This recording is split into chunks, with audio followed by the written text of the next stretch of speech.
Just on the Prime Minister, do you remember when he was dealing with a downgraded cyclone in Queensland and the resultant flooding in the lead up to the election?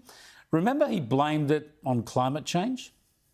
What we know, the science tells us that there would be more extreme weather events, they would be more frequent and they'd be more intense.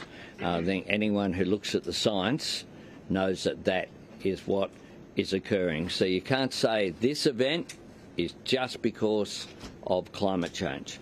What you can say is that climate change is having an impact on our weather patterns. Now, I called this out at the time. It's factually incorrect. It's climate alarmist piffle, and too many politicians are allowed to get away with it too often. In fact, most media are just as bad on climate alarmism, in ignoring scientific records in favour of exaggeration. Well, today, less than 3 months after blaming those floods on climate change, Albanese was in South Australia focusing on severe drought that's affecting that state, along with large parts of Victoria and New South Wales. And you guessed it, this too was blamed on climate change. Australia has always had droughts.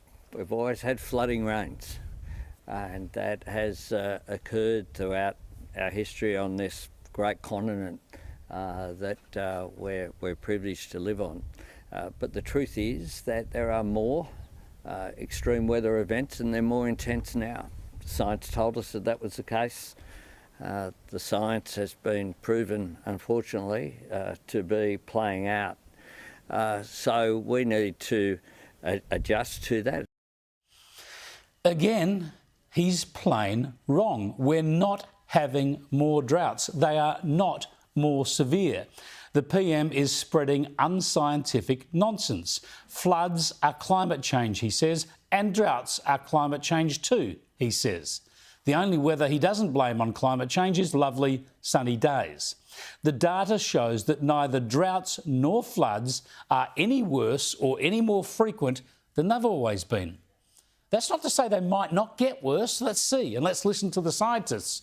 But in the meantime, let's not pretend. What, pretend for the sake of alarmism or pretend for the sake of politics? How about we just stick to the facts?